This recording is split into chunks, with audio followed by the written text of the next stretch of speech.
Hey everyone, and welcome to episode 103 of the Video Games Ahoy Podcast. We're actually back because last week we weren't here. Anyway, my name is Jonathan Radford, and today I'm joined by Pippi Davstocking. Oh my god, that's where we are now. That's where we are now. Hello. That was a little in-joke from last week that I said I'd gonna get in there. And also the returning Callum Hurley! Hey! I've only been here once before, so no in-joke nickname yet. Yes, not yet. It'll come. Maybe by the end of the episode we'll have something equally as brilliant as Pippi Davstocking. What's great as well is, because I've predetermined this, that could also be the title of the podcast. See? Hey! Very, very clever. Hey, so that's why you wanted to bring it back up again. If you are watching us for the first time, by the way, or if you're not watching us, I should say, you're missing out on a beautiful top knot right now, and I don't know how long it's going to be there for. Dav, can you give us an estimate on how long there's going to be a sumptuous top knot? It'll sometime between coming out in maybe 5 minutes, maybe 50 years. Haven't quite decided. So you got a little bit of time yet. Yeah. Yeah, Callum, how are you doing? It's been a while. It's been a minute. It has been a minute. Things have been really good. You've caught me at a really good time. Just a couple of weeks ago, I hosted the VR Game Spotlight, which is a game showcase I've been working on for about 3 years at this point. It kept getting delayed due to the pandemic, to the point where when we finally did it, it was totally different games, because all the games we were going to reveal came out. That's mad. But yeah, no, so that went really well, and sort of on to the next thing. It's all been good. Man, that is genuinely so cool. Every time I see it pop up, I'm like, that is so cool. It's just really, really cool. And I don't know if there's anything going to come up. Actually, this is a news story that could be a rumor. So the rumor story is this one. I saw, and I kind of want to get your opinion on this, because I think it has to happen, surely. Half-Life Alyx, I saw a rumor like 5 minutes before we started that it is going to come to the PlayStation VR 2. Yeah, I read that today as well. Do you think that's credible? I don't know the source, and I don't know the site that I read it from either, so I don't really know. And I think some of the wording is maybe a little bizarre. It says that Sony acquired the rights to publish it. Yeah, I saw that. If it came to PlayStation VR, I would be surprised if Sony was the publisher. I would presume Valve would publish it themselves. However, I think it's highly likely it will come to PSVR. Whether that particular rumor, has any credibility or not, I would say maybe not quite a shoo-in, but I would say highly likely. It does feel like one of those rumors that is just like, I'm just going to say this because the probability of it happening is very high. Yeah. It could be a reverse engineering job where someone's pointed out the rumor and then someone working about like, oh, that's not a bad idea. I hope so, because I really want to play it, and my PC is not good enough to play Half-Life Alyx. It's barely good enough to run this podcast, as we found out 5 minutes before we started. Right, let's just do a little bit of stuff, and then we'll get into the news. That was I can't remember what I called it. The rumor news. The rumor mill be turning. Yes, it be turning. But yeah, if you are, like I said, watching us for the first time, then there's a whole host of episodes, 102 episodes, in fact, on YouTube or on Buzzsprout where we hosted. That's actually where we hosted. You can find it on there. We're also on Google, Spotify, all those places. You can find us. We're really easy. Just find us. That's it. That's all I'm going to say. Let's get on to the news. And this is just plain news now. This is stuff that's actually been reported and verified. Gents, Google Stadia is no more. It is no more. But we'll have a little chat about this, because I have some thoughts. I've not conflicting thoughts, because I played it for like 5 minutes. It's like, oh, that's cool. I'm just gonna play my console. But anyway, I'll read the news blurb out and then we'll start talking. So Google will officially shut down its Stadia game streaming service next year. It's announced in a statement published on Thursday. Stadia's general manager Phil Harrison, he's had quite a career. admitted that the service hadn't gained the traction with users that it expected since launching nearly 3 years ago. Google will be refunding all Stadia hardware purchases made to the Google Store and all game and add-on content purchases made to the Stadia Store. I mean, when is it around? So January 18th is when you can last Stadia up. I believe that's the term they use to play Stadia. No, it's not. It was a requirement. You actually had to say it for a game to start. You know how you Stadia could say, like, talk to your Alexa and things like Yep. that. And same thing. You say Stadia up and it starts. Yep. See? Oh my Verified. God. See? Can you imagine? That would be. If it's not, then it should be. But yeah, Callum, actually, considering it's been a while, what are your thoughts on this, on the whole situation around Google Stadia? Because I mean, not gonna lie, I completely forgot Stadia was a thing until this news story broke. I was like, oh yeah, remember Stadia? yeah, Well, you've got on your show today someone who used Stadia a fair amount.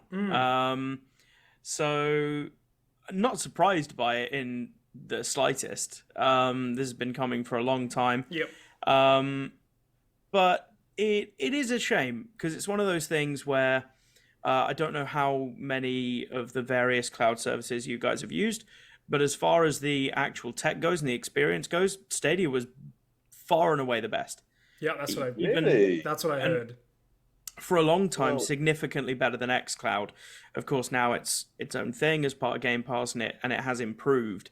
But in terms of the visual quality, the control latency, it was just a lot better.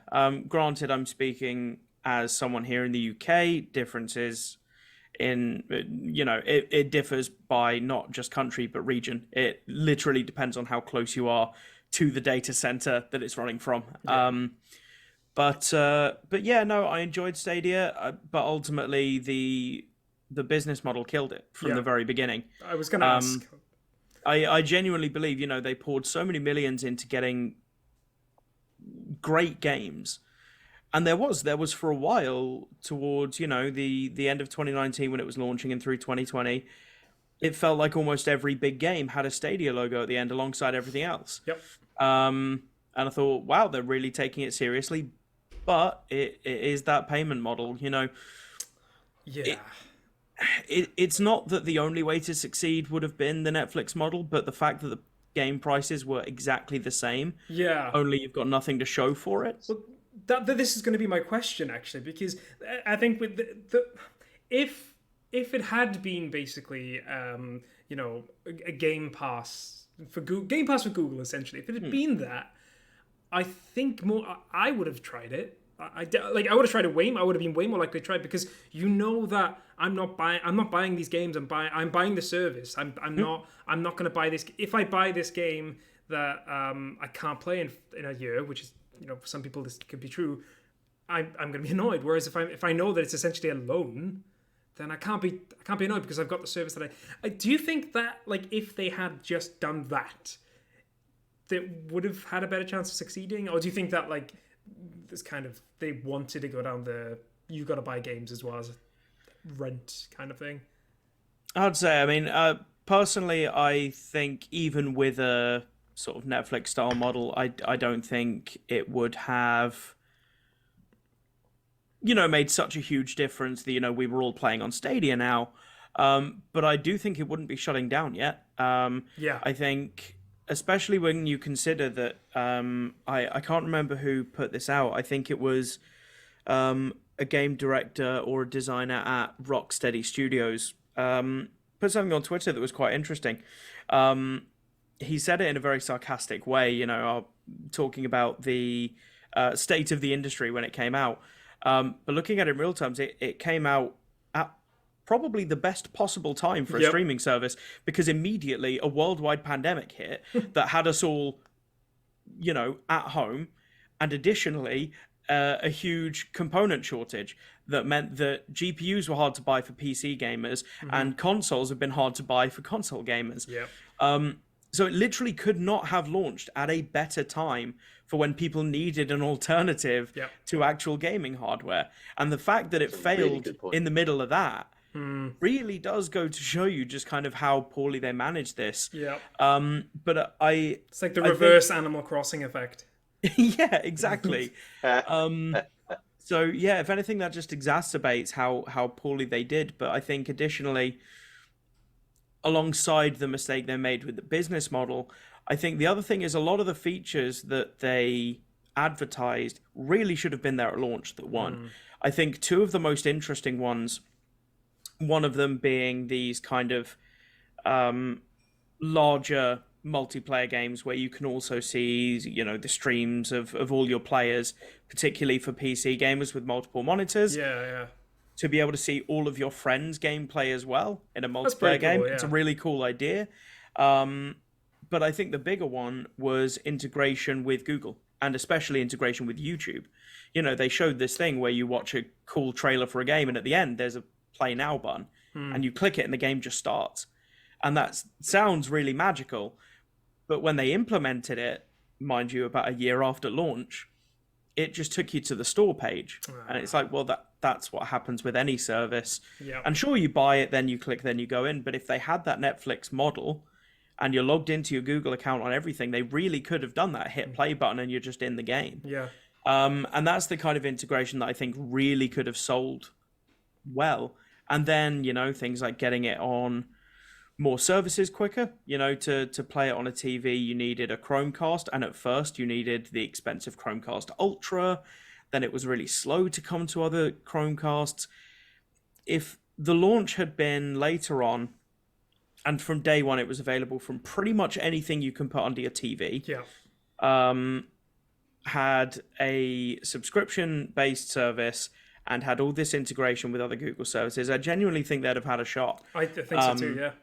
But I don't think Google, for as much as they hired a lot of video game industry veterans, and it was kind of led by Phil Harrison, it just felt like they didn't read the market very well. Yeah, you make a really good point, because I think I saw that tweet as well. And it was just like they could not have done this at a better time for themselves, and to then also misunderstand what was happening and then fail. It's just, I don't know. Dav, for you, would you have been more interested in trying it out, at least, if because I can't remember which one. I know I tried it out. I can't remember who else in the group tried it out.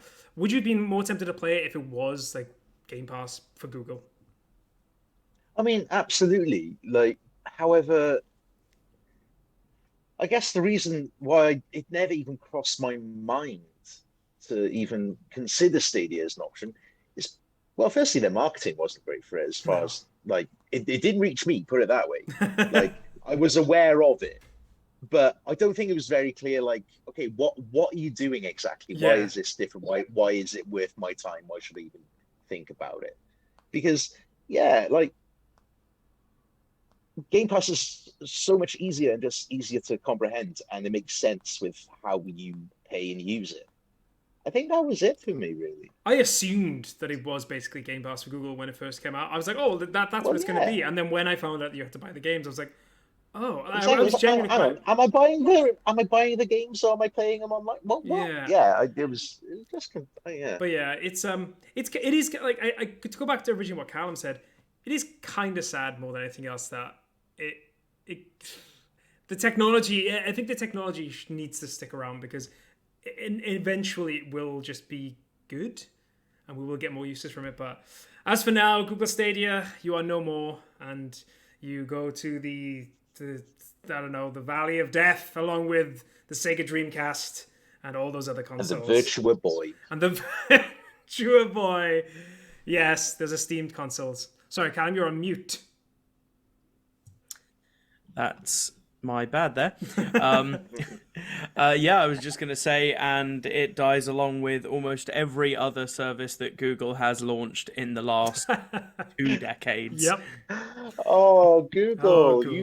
How are you one of the biggest companies? The underdog. The underdog. Well, that's part of why nobody trusted Stadia, People were worried from the start, because they do this. They put something out there, and if it's not immediately successful... they kill it. I mean, I will say hats off to them for the whole refund thing. It means I'm getting some money coming back to me, so that's kind of cool. That's going to be also arguably necessary because it's not been around very long, and people who spent, £50 per game on a bunch of games, Oh, that's some real money. I saw one guy who'd put 5,000 hours into Red Dead Redemption 2. I saw that. And now he's just going to lose his character. He's going to lose his whole save. It's like, oh my god, 5,000 hours. Crazy. All right, let's move on. We're going to talk about CD Projekt Red. Or CD Projekt. They have announced three, not three new games, kind of three, because there's three new Witcher games that are coming out, a new project, a new IP, and a sequel to Cyberpunk 2077.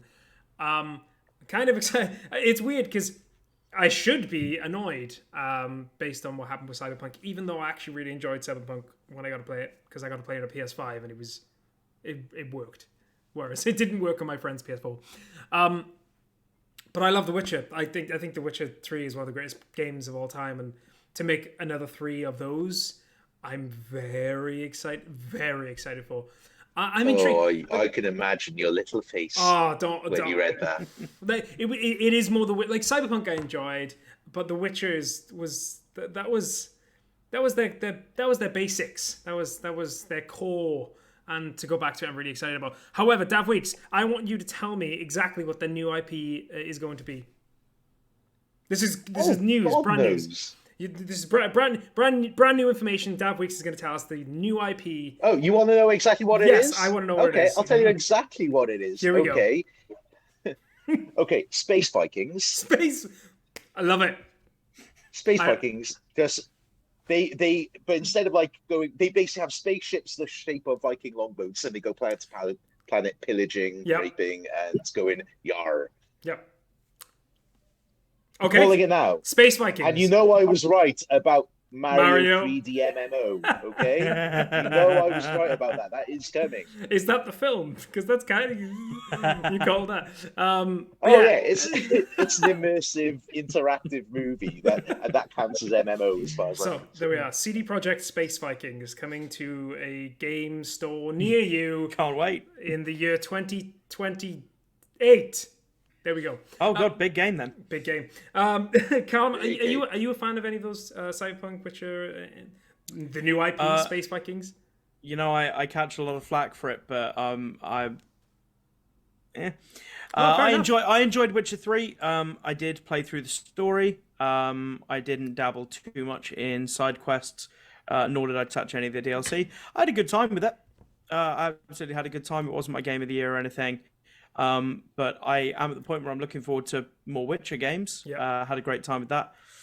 Did not play Cyberpunk 2077. As a whole, the kind of cyberpunk genre aesthetic, all of that is not really my jam. Yeah. So it's not something I was ever too excited about, and I was always a tad perplexed by the hype around it. Don't get me wrong, it looked like a good game, but it really was being spoken about like the second coming of Christ. And it did confuse me a little bit. And boy, was that Christ a letdown. And I was so thankful I didn't understand it when it came crashing and burning, because I just thought, God, how upset I would have been if this was a game that I was so hyped for. Yeah. But at the same time, it happened. I understand. Unfortunately, that's just kind of the nature. Like any business, you got people at the top who want to get their bonuses and need to push something out at the end of the fiscal year. So, they have to make a certain release date. I really hope they've learned from it. From what I understand, they've made because they've just announced 5 new games. Well, either they're going to have to build their company 5 times bigger, or they've just announced an actual new studio in Boston. So they have actually got a brand new studio in Boston. And even in their studios, they do have multiple teams. And we do know that one of the Witcher games is being made by a third party. And that one's Canis Majoris is the code name for that one. And I believe the Sirius project is also being made by another company. So they're outsourcing some of it. I don't know how many internal teams they have, but from what I understand, they're a big company. They have quite. I remember. I think they're the most profitable company in Europe after Ubisoft, or maybe even the most profitable, because they have. They have GOG. Yeah, exactly. So they actually have a storefront. So yeah, the same way that Valve can get away with making no games for decades and somehow being one of the highest earners in the industry. Insane. What I was gonna say to your point though about the only reason why I was able to complete The Witcher 3 and put in as many hours as I did is because I played it on the Switch. I was more than happy to take the visual downgrade because I was like, I've waited all this time to play Persona 5 until it was announced to the Nintendo, because I was like, I know I'm gonna play this for about 100 hours, and I'm not gonna. I think I'll lose steam on a PlayStation or a Xbox. So yeah. Ooh, Summon Fire. Evening. Hello. How are you? We're just talking about CD Projekt and all of the new games. We're actually going to talk about Overwatch 2 now, because that was something last night. Did you guys see this? Tell me more. I know it launched, but there was I did the launch. It did launch yesterday, and then it had a DDoS attack the very same day. No way. Yep. Awesome. Is that like the massive queue to get into it? Yep. There was right. I think at one point there was I don't the number I saw, because I don't play this game. My friend shared a picture of it. The number I saw was genuinely, it was thousands. Like something like 20. I did see that. I can't remember how big it was. It was thousands. Like, of people just waiting. 200,000 easily. It makes sense because they decided to shut down Overwatch 1 at the same time. What were they thinking? Well, that was stupid. What were they thinking? Like, it's absolutely insane. I imagine they really wanted to maximize the numbers of people playing Overwatch 2. So if we just shut down Overwatch 1, everyone who likes it will migrate over. Okay. But then this happens.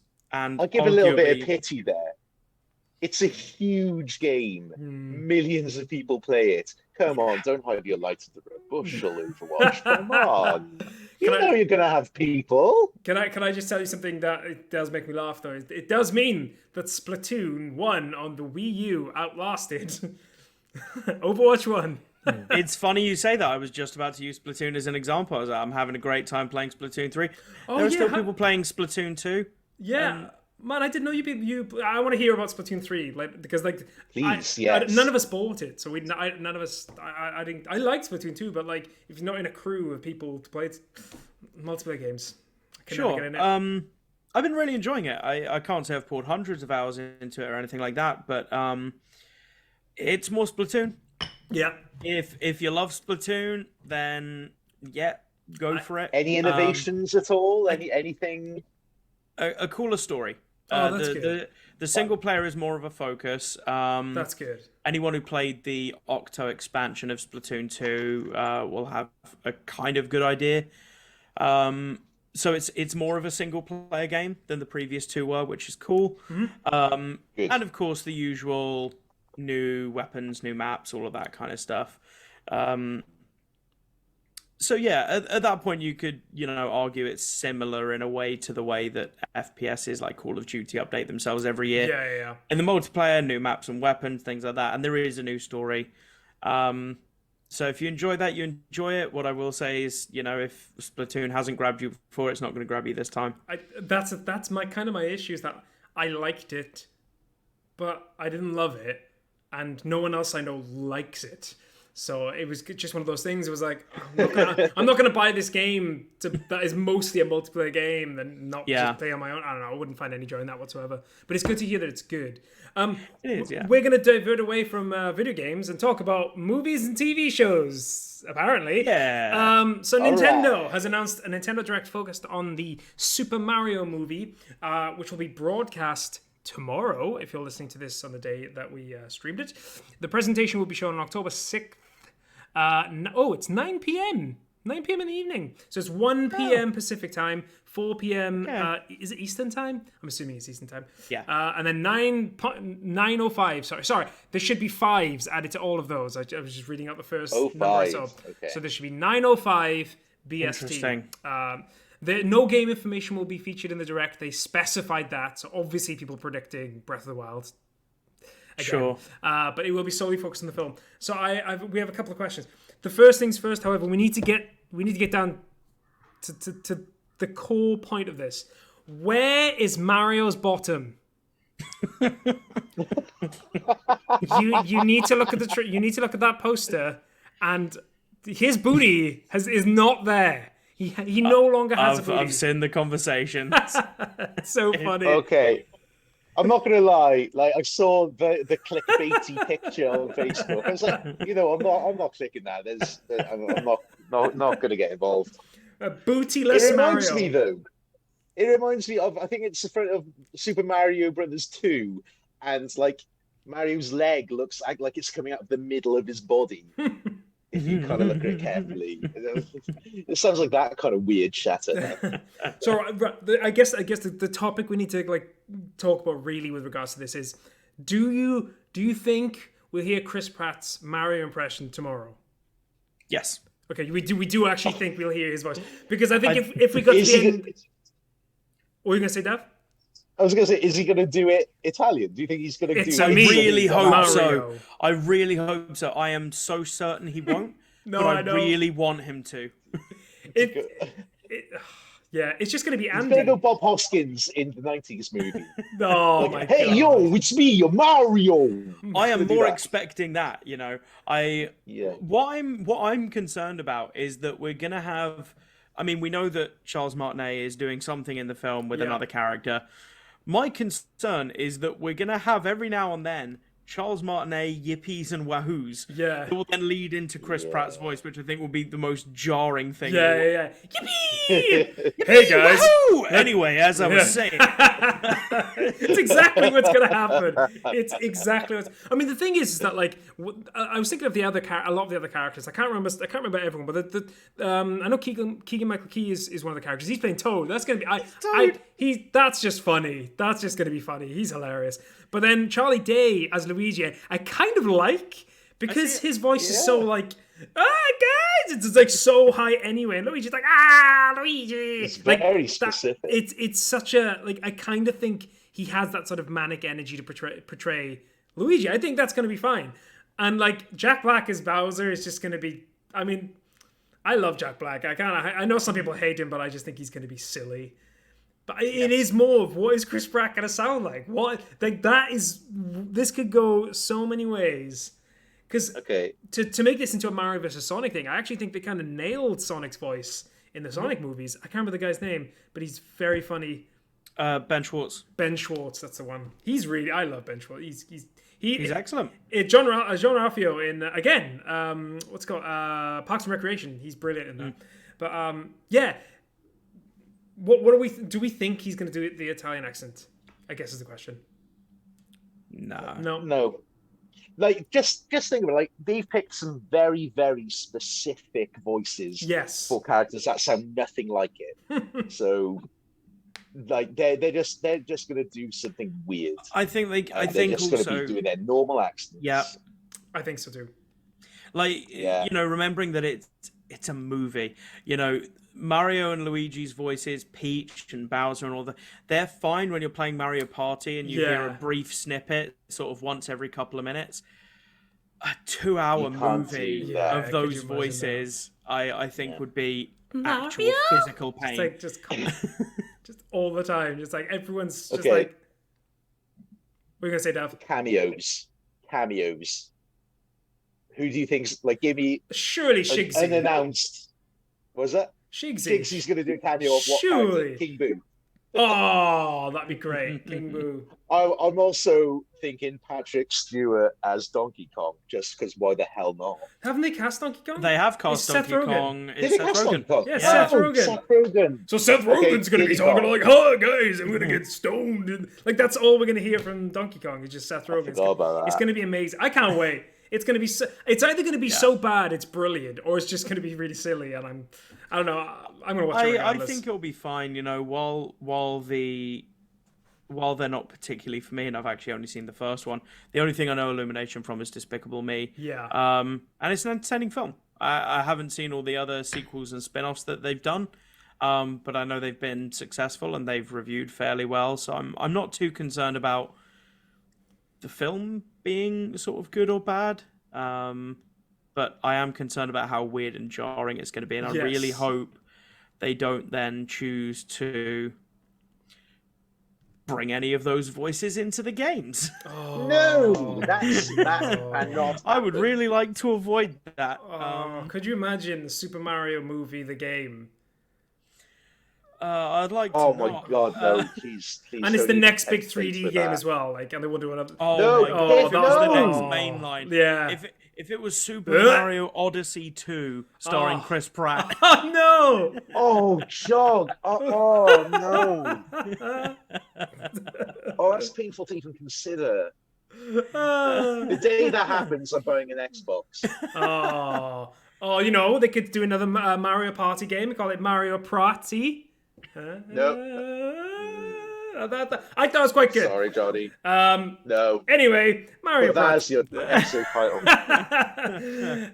Okay, let's move on to another game becomes film / TV, and that is actually this game. Okay, this game becomes TV show actually does look really cool, and that is The Last of Us.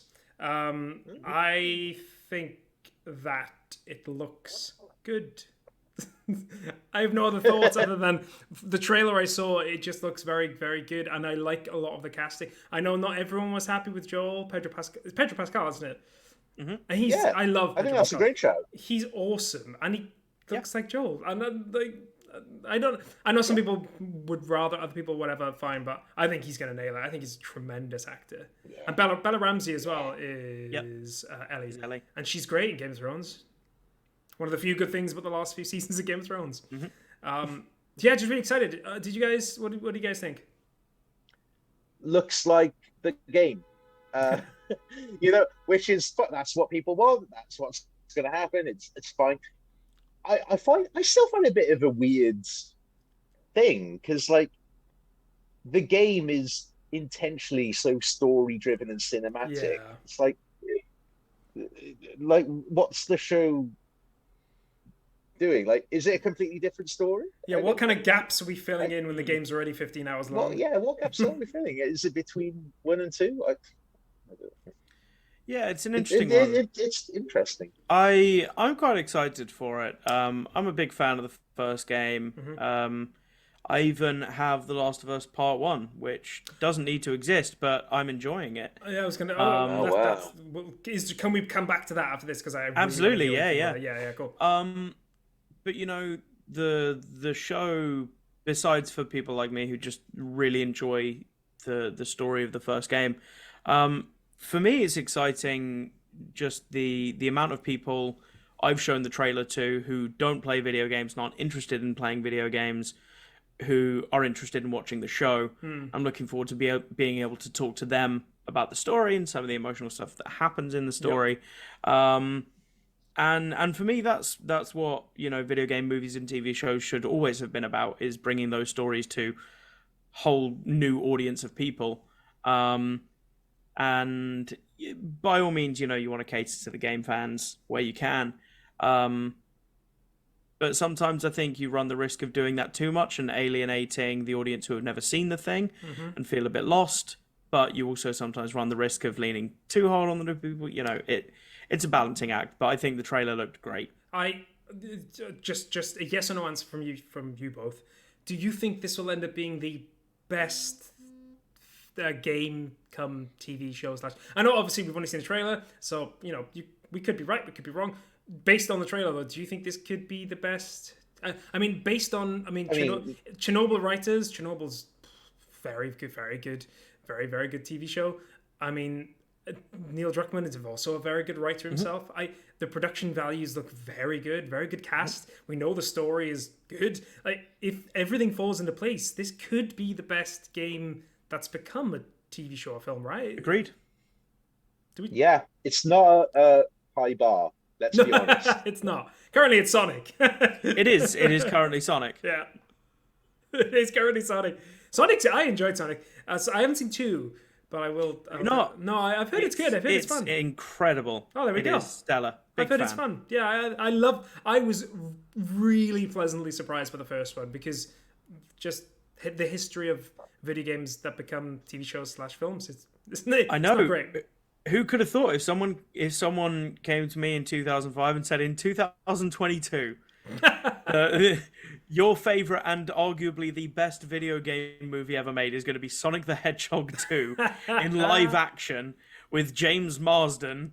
Yes, everyone's I'd favorite. have been very confused. Everyone's favorite James. Yeah, no, it's really good. Somehow they managed to, the first one was a really great introduction. Somehow in the second one they managed to really lean in on the Sonic world elements and not make it weird and not ruin it. It's really good. It's strange because we go back to like some stuff that should have worked but didn't, like Assassin's Creed.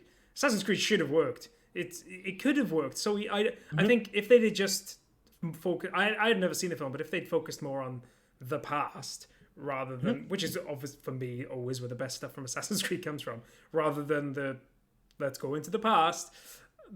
That could have been, I don't know, but that should have been great. Should have been.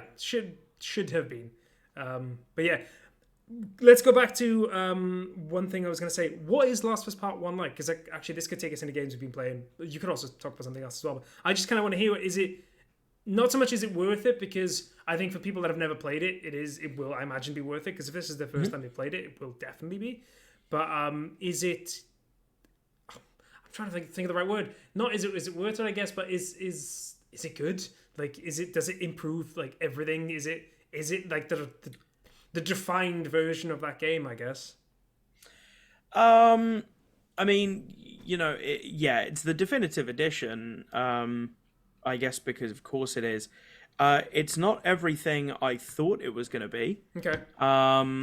There are a lot of just small things, mechanics and gameplay things from Part 2 that I guess assumed would be in there because they made Part 2 2 years ago. That are not, even tiny ones like dodging was such a useful thing to have in Part 2 and is just inexplicably not there. Last of Us Part 1 is one of those remakes where if you played The Last of Us or The Last of Us Remastered back in 2013, 2014 and haven't played it since, you go back and you come and play Part 1 now, you're not going to feel a difference. You're going to feel like this is the game I played a decade ago. Why did they remake this?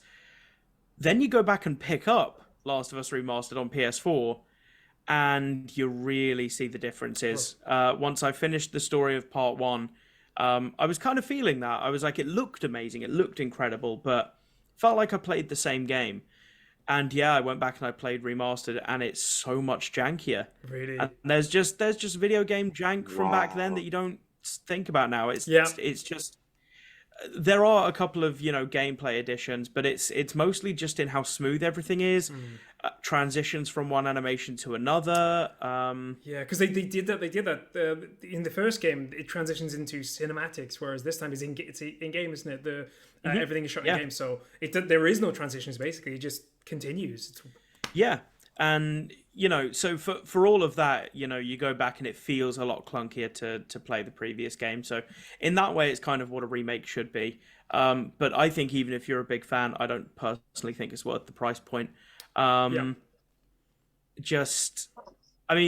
the fact that AAA games are £70 now anyway is ridiculous, because $70 is not £70. Nope. And I feel like I need to scream that at corporations because they're not getting it, even when you include the tax. Anyway,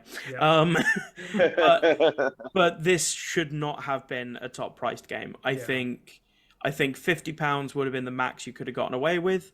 It does look beautiful, and if you've never played it before, it will feel like a brand new AAA video game.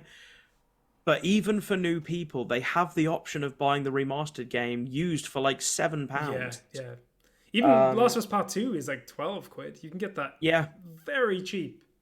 And it's hard to say to someone, no, spend, £63 more to get this upgraded version. It's hard to recommend it. For as much as I loved it, it's great. It's just at the wrong price point, and unfortunately missing a few sequels in Part 2. I will eventually pick it up, but not until it drops, until at least in the 30s. I won't pick it up.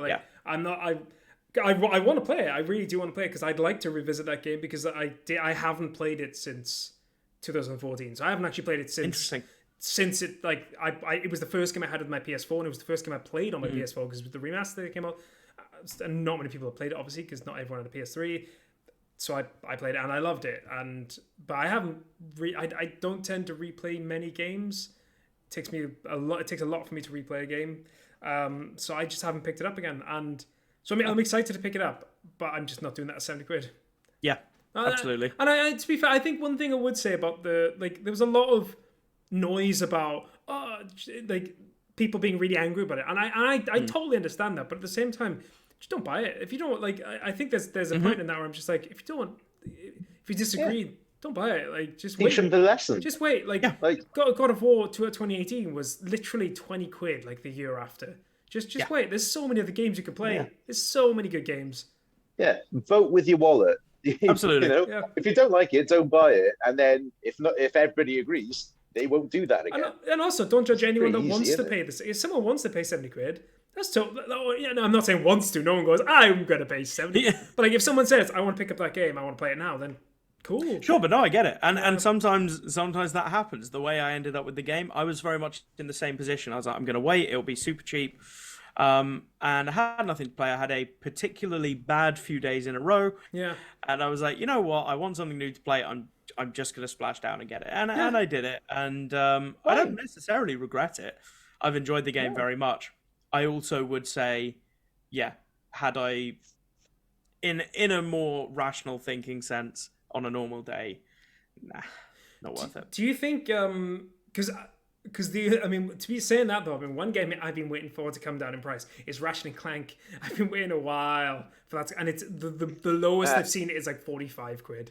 So a couple more months, and then I'll dip into the 30s, and then I'll pick it up. Keep an eye out. I'm sure it was only a month or two ago. Somewhere it went on sale for £36. Really? Ooh, see, that's me being cheap price. Johnny. I know, I missed that one, huh? Dav Gate played it and loved it, so I really want to pick it up. That's actually the only other game besides Last of Us Part 1 that I went out and spent that spenny £70 on. I've been skint for so long. Only recently, since I started work, have I actually had money to buy games. So when that came out, I was like, I don't have 70 quid. I can't justify it. But now, if it had come out now, I probably would have bought it. I'm just other things. There's so many games coming out this year. Right, I want to talk about Resident Evil. I want to talk about Resident Evil 7 specifically. And that game is good. Game is good. Yeah. So and then move on. So basically, I've had a bit of a story with this game. Originally, I'd never played the game before, and I watched Zach do a stream of it, which I thought was hilarious. And if Zach is listening, I'm so sorry. I'm going to tell this story again. But Zach was playing it in VR, and he was shitting himself the entire way through. I completely understand, having played the game myself, how much scarier it would have been in VR. Like, that game is scary enough not in VR. I had to play it half the time with my headphones off because it was so scary. Because honestly, when you're in that world and you can just hear a noise at the back of your head, and first person is so much scarier than third person, you just turn around, it's there. I can't imagine how much scarier that is in VR. It was still really funny though, and I will always forever not help but laugh whenever I think of Zach playing Resident Evil 7 VR. Anyway, like, it's knowing now that, like, that's the game that kind of saved Resident Evil, it's quite shocking because I haven't gone back to play Resident Evil 6. Zach tells me not to bother. In fact, loads of people said don't bother playing Resident Evil 6 because it's bad. Apparently, I've not played it. But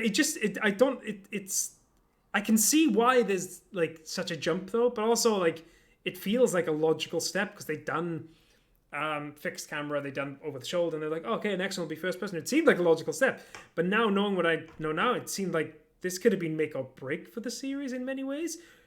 And I mean, they smashed it out of the park. It's such a good game. It's genuinely terrifying. The first, I'd say, it's less terrifying in the second half of the game. Like, and I think Zach I spoke to Zach about this. He says that's kind of the same thing with Resident Evil in general. I kind of tend to agree with that. But the first half of the game, honestly, when you're in that house and when the family pretty much are chasing you, it is so scary. Like, genuinely the scariest game I've ever played. And I would anger Rosie, my wife, so many times because I'd just be like, fucking hell! And she's watching Downton Abbey or something like that on the TV. She didn't watch Downton Abbey. It's the first thing that came in my head. But you know what I mean. Pride and Prejudice. There we go. She watches that. She likes that film. But yeah, it's Mr. Darcy shouts, fucking hell! Yeah, exactly. But yeah, just constantly ruining the atmosphere of her. Whereas normally just sitting there patiently, just playing Xenoblade, and crying Crying's fine though. But yeah, have you guys both? Did you guys play this game? I can't. It seems like you have completed the game. Yeah. What is your thoughts of this game? I know this game's quite old. 2017, I think it came out. I love it. I bought it day one. And I'm not normally a horror game guy. I'd played through most of the Resident Evils timidly, and but they weren't something I was often sort of day one for. This one looked particularly scary. However, I had just months earlier at the launch of PlayStation VR bought it and wanted to support the first proper big AAA game supporting VR. So yeah, I bought it day one. And yeah, I've played through it a couple of times. I've to this day never played it in standard flat gaming mode. Man, you are far braver than I am. I can't wear headphones. No, it is not. I understand when completely. you said that, I laughed. I was like, "That's literally me." No, I use the TV speakers even though I'm in VR because it's so scary. The noises are absolutely the worst. But it's still also one of the best VR games. It's interesting that you're playing it at the moment. I just the other day introduced a friend who's been wanting to try some VR horror experiences for a while. Had her play through sort of the opening chapter of Resident Evil 7. I think it's excellent. I think it really scratched the itch for those of us who enjoyed and sadly would never get Silent Hills. And I stand by. I know that just logically with how game development works, there will have been some crossover. I stand by Resident Evil 7 has to have been inspired by PT. It was too similar. It was too much at the right time. Ooh. It came out 3 years later. Yeah. And PT for a free demo for a game that then never came out changed the course of horror games in the industry for the next, and still till now. So many games then adapted that kind of back into the dark house, first person, smaller experience. And I think Resident Evil 7 nailed it. I think they found a really interesting way to weave it into the Resident Evil narrative. They found a way to bring back the narrative a bit. It got so crazy in 5 and 6 that they found a really interesting way to sort of dial back a little bit. And besides the ever-changing design of Chris Redfield to the point where he's just not the same person from game to game. Doesn't look the same. Other than that, great. And I think it's laid a really good groundwork. I'm kind of bummed about the third-person mode they're adding to Resident Evil 8 and that the new DLC can only be played in third person. Oh, really? I didn't know that. Yeah. It makes me feel like they're kind of ditching this first-person thing, which is a shame because I'm actually a big fan of it. I think if they're doing that, then that definitely seems like... I think it's because they've had so much... I mean, I played 2 and... The reason why I played 7 was because after I saw Zach playing, I was like, you know what? 2 and 3... I saw 2 for like 10 quid. I bought that and I loved it. The remake of 2 is for me, it's almost a masterpiece. I think it's such a good game. 3 is good. If you can play... If 3 is fine. Like, it's good. It's just a bit more of 2, really.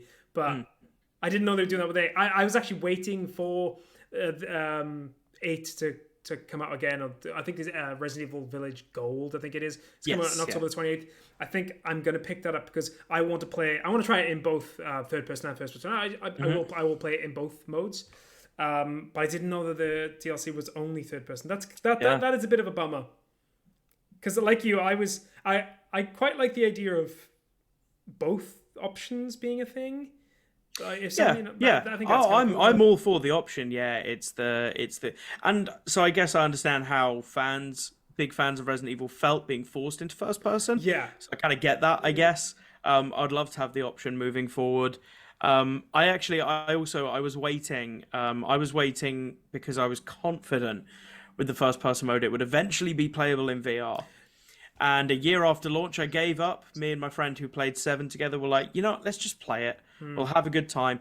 2 weeks after we started playing it, they announced it was coming to PSVR 2. But we had a great time. I'm actually playing through 2 at the moment and having a good time. Oh, nice. Awesome. Right, that's enough out of my Resident Evil talk. I think Resident Evil 7 is amazing. Go and play it. Dav, I know you've been a busy boy, so any more Twilight games? No more Twilight games. What I did pick up again for the first time, it kind of like inspired by the trailer for the movie. I did Power Up Odyssey again for the first time since it initially came out. Nice. And I just did a little prologue of it, just it just reminds me like, God, they're good at what they do. They really are. When Nintendo nail it, that ball has gone out of the park. And it's just like, it's so silly, and just I love the fact that the first other character you whip with your cap is that little frog. Yeah. And then you just kind of go like, oh, this is how they introduced this mechanic. I completely forgot about that. You like a not particularly cartoon frog, and then you've got that crazy kind of Doctor Who time warp kind of animatic, and then it just cuts to frog with hat and a mustache, and you're just gonna go, they're fucking nuts over there, aren't they? They go, They really are. This'll sell. And you know what? They're absolutely right. Yep. And then they did it with the T-Rex, which is even funnier. Oh, the T-Rex is so funny. I like to think With that's how they pitched it in a boardroom. Whoever came up with that mechanic said no words, just put up a picture of a frog with a Mario hat and a mustache and a T-Rex with a Mario hat and a mustache, and they all just clapped. Just make that game. We need that. 100%. And also, I mean, it's been talked about a billion times, but just the fucking craziness, the gall of them to mash Mario, a human, with the new Dog City citizens who are human. Yeah. Just, what? I actually. What the hell? Stroke of genius. It makes no sense. And that's what I love about Nintendo. Sometimes they just do stuff. You're like, that's why they're amazing. That's why they're great. They don't care. Yeah. But they don't care in the kind of the best ways. And sometimes it comes off, sometimes it doesn't. But even with their biggest IP, basically the logo. Yeah. Of their, half a century old kind of thing. It's just like, fuck it. It's the fact that they can make something. Yeah, the fact that they can make something like that land, because the other game I think of when I think about the realistic humans and the proportion, whatever, is Sonic 2006, and how weird and jarring and horrible it was in that game, and yet somehow Nintendo managed it. Yeah. Well, one thing I would say about Odyssey though is that I think it's often forgotten because there's mainly by myself. I am the main reason why Breath of the Wild is constantly pumped into the air, I believe, because that's all I talk about. But I think it's often forgotten just how good Mario Odyssey is. I think if Breath of the Wild didn't release in 2017, Mario Odyssey would have won all of the awards, I think, because it's such brilliant. A good game. They smashed it. They really did. It's so good. My sister's playing it now. She just bought a Switch, and she was like, "What game should I play?" And she was like, "Oh," I was like, "You might like Animal Crossing." And she was like, "Oh, is there any good Mario games?" I was like, "Oh, is there?" Yes, Marin Rabbids. That's what I told her, and she's like, "No, I don't want to play that." And then, but although I do think Marin Rabbids is very good, but she's playing it. She's loving it. She's loving it, and I think that's kind of what they're so good at. People who haven't played a Mario game in 20 years, and people who play Mario games whenever they come out, just love it. Yeah, that's it. Anything else? Anything else you want to say about Mario Odyssey, Dev? I will leave it at that. Callum, do you have anything else to add, or are you happy with the games you chatted about? Is there anything particular? Anything particularly spicy that you've been playing recently? Oh, that's a good question. I'm in that really unfortunate period at the moment where you start too many games, and now I never know which one to sort of pick up and go on with. So as I say, I started Resident Evil 2. I am a good few hours into Yakuza Kiwami 2. Oh wow. I started Temtem. Temtem. I'm a big Pokemon fan, so I was curious. Yes, you are. And it's all right. I think I guess I also picked up Splatoon 3. I started playing Animal Crossing New Horizons again and had to make a new island. What? Because I didn't know that. So I bought a Switch OLED and I did the system transfer, and I didn't know that didn't include my Animal Crossing island, and that there's a whole separate app in the eShop for island transfer. And yeah, so my old island is long gone. Oh no! Wow. Thankfully, I have some friends who are mega obsessed with the game, and they got me kickstarted real quick. Visited their island, and then they're like, "Cool, That's good. Here's everything you Transfer need." me 5 billion bells, no questions asked. Honestly, yeah, absolutely ridiculous. Set me up with everything, and then as soon as I was able to buy and sell turnips, gifted me thousands of turnips, and then we found on some Facebook group someone whose turnip selling prices were like 600 bells. And I walked out with nearly 2 million bells. Wow. And I'm like 4 hours into the save file. So I'm like, cool, I've paid off my house. Here's an extension. Here's another extension. That game is so exploitable. Take that, Tom Nook. I wish life was like that. Yeah, me too. I know. Wish I could sell turnips. Well, arguably it is. The difference between me in real life and me in Animal Crossing is in real life I don't have rich friends. That is true. That is very true. Oh, there we go. If I had the rich friends who were massively, who were amazing at messing with the stock market in real life, who knows? And if they were as generous, that's crazy. Maybe we just need an abundance of turnips. That's what we need. An abundance tell of me about turnips. But yeah, that's me for games at the moment. There's abundance of turnips. There we go. All right, let's call it that. Abundance of turnips. That is episode 103. 103. 103. Tasty number. We'll leave it there. Callum, it was absolutely lovely chatting to you again. So great to be back yeah, on. Definitely be talking to Callum more often. So if you enjoyed him talking about all these things today, then please listen to him again because he's going to be back soon. And also, Pippi Davstockings. hello. You know what? I can't even remember why. It was just on my notes from last week. So I was like, okay, it's something we said, and only we find it funny. ACP, how are you doing? ACP's in chat as well. Right, we're going to go now. Thanks, everyone, for listening, and we'll see you next week. Thank you. Bye-bye. All the best, everybody. Bye. Bye.